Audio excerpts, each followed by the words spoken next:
আজকে আমি যেটা শেয়ার করতেছি এটা অসাধারণ একটা রেসিপি। আর এই যে দেখতেছো না কত সুন্দর কালার মানে পাতা দিয়ে বানাইছি।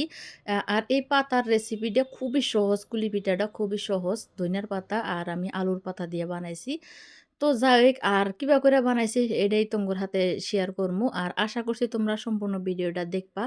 একদম কোয়া চলে যে বিনা খরচে এই রেসিপিটা তোমরা বানায়া একদম মন ভইরা খাওয়া পারবা আর সবাইকে খাওয়ান পারবা। তো চলো হেনাও রেসিপিটা কিবা করে বানাইছি। এখন এলাম আমি পিঠাটা বানানোর জন্য। তো ১ম এ আমি একটা কড়াই নিছি। আর কড়াইর মধ্যে দিয়ে দিলাম আমি পর্যাপ্ত পরিমাণে পানি। যে পরিমাণ অনুযায়ী মানে পিঠাটা বানামু, মানে আটাটা গুনমু ঠিক ওই পরিমাণ অনুযায়ী পানি দিলাম। তারপর দিয়ে দিলাম স্বাদ মতো নুন। নুনের পরিমাণটা নিজের পছন্দ অনুযায়ী দিলেই হলো। তারপরে একটা নাহর দিয়ে গুইটে দিলাম। পানিটা যখন বলক উইঠা গেছে, তখন দিয়ে দিতেছি আমি চাইলের গুঁড়া। আমি ১ বাটিরও কম চাইলের গুঁড়া নিছি, মাঝারি সাইজের একটা বাটি। তো চালের গুঁড়া অল্প, অল্প করে দিয়ে গুইলা নিতেছি। আর আমরা যে রুটি খাই না, ঠিক ওইরকম করে গুইলা নিলেই হইলো। এই পাতা পিঠাটা বানাতে গেলা। আমি যে ডোডা বানাইছি এটা বেশি সিদ্ধ হয়ে গেছে গা। তোমরা যদি বানাও এই পাতা পুলি পিঠাটা তাহলে কি করবা? আধা সিদ্ধ করে নিবা। মানে এই যে আটাটা যে খুললাম এটাকে আটা কলা কয়। আধা সিদ্ধ করে নিলে ভালো হবো। এটা বেশি শক্ত, শক্ত হয়ে গেছে জন্য আমি অল্প, অল্প করে ঠান্ডা পানি দিয়ে ভালো করে ডুলে নিতেছি যাতে খুবই নরম তুলতুলে একটা ডো হয় ওইজন্যে। তো আমি যে ডোডা বানাইছি তার মধ্যে থেকে ৩ টা ভাগ করে ১ ভাগ আমি এখানে নিয়ে নিছি। কারণ মোটা অংশের একটা রুটি বানামু। আর কুলি পিঠা তো তোমরা সাধারণত বানান জানো। কিন্তু পাতা পিঠাটা কিবা করে আমি পাতাটা সেট করছি ওইটাই তোমার হাতে শেয়ার করমু। আর কি পদ্ধতিতে বানাইছি ওইটাই তোমার হাতে শেয়ার করতেছি।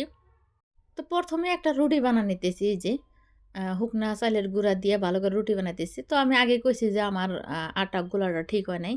অল্প শক্ত, শক্ত হয়ে গেছে গা দলা, দলা হইছে। এই যে দেখতেছো রুটির পরিমাণটা কিরম মোটা সাইজের একটা রুটি বানাইছি। তো রুটির মধ্যে যেহেতু আমি পাতা পিঠা বানামু, পাতা পুলি তার জন্য আমি কিছু পাতা নিছি। কিছু নিছি আলুর পাতা আর কিছু নিছি আমি ধইনার পাতা।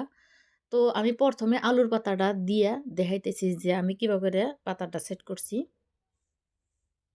তো রুটির উপরে খুবই ভালো করে নেয়া নাগবো। তোমরা কিন্তু আ এই পিঠাটা চালের গুঁড়া ছাড়াও আটা বা ময়দা দিয়েও বানাতে পারো। ওইটা দিয়ে বেশি ভালো হয়। কিন্তু আমি যেহেতু সহজ করে বানাইতেছি তার জন্য আমি চালের গুঁড়া নিছি।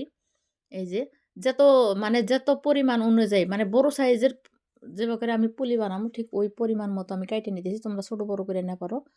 তো এক, এক করে আমি সবগুলা নিতেছি। আর ধইনার পাতা যে নিয়েছি, ধইনার পাতা দিয়ে ঠিক এরকম করে আমি পুলিগুনা বানায় নিমু। তো এইবার কুলি পিঠা বানাতে একটা পুর বানান লাগবো। আ সাধারণত মানুষ নারকেল দিয়া খায়, তিল দিয়া খায়। কিন্তু আমি কইছি না যে সহজ করে বানাবো। তার জন্য আমি গাজর দিয়ে একটা পুর বানাইছি। আর এই যে গাজরটা কি করছি, ঘির উপরে ভাইজা তার বাদে চিনি দিছি পর্যাপ্ত পরিমাণে। আর অল্প গুঁড়া দুধ দিয়ে এই যে একটা সুন্দর করে পুর বানায় নিছি। এটা দিয়ে আমি কুলি পিঠা বানামু। তো আমি পুলি, কুলি ২ টাই কিন্তু কইছি। কিন্তু আঙ্গর বাসায় কয় কুলি পিঠা। তো যাই হোক, এক জায়গায় এক নাম। তো এই যে মাছ বরাবর খানিক দিয়ে দিলাম। পুরটা দেওয়ার পর এই যে খুবই যত্ন সহকারে বানায় নিতেছি যাতে পাতাটা উইঠা না যায়। দেখতে কিন্তু খুবই সুন্দর লাগতেছে। বাকি যে ধইনার পাতা আছে ঠিক এইরকম করে আমি বানায় নিমু।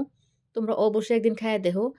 আর এই পুলি পিঠাটা যদি তেলে ভাজা যায় তাহলে কিন্তু পাতাগোনা পুইড়া যাবো। দেখতে কিন্তু ভালো হবো না।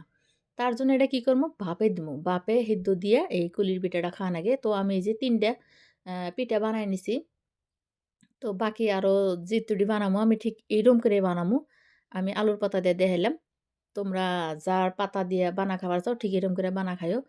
তো আমি একটা সসপ্যানের মধ্যে পানি দিছি। পানিটা গরম হইছে। এখন একটা ঝুড়ি নিলাম। ঝুড়ির উপরে এই যে পিঠাগুনা দিয়ে দিলাম। খুবই সুন্দর দেখা যাইতেছে পিঠাগুনা। আর এই পিঠাটা কিন্তু তেলে ভাইজা খাওয়া যাবে না। কারণ পাতাগুনা পুইড়া যাবো। তার জন্যে সিদ্ধ করে খাওয়া লাগবে এটা।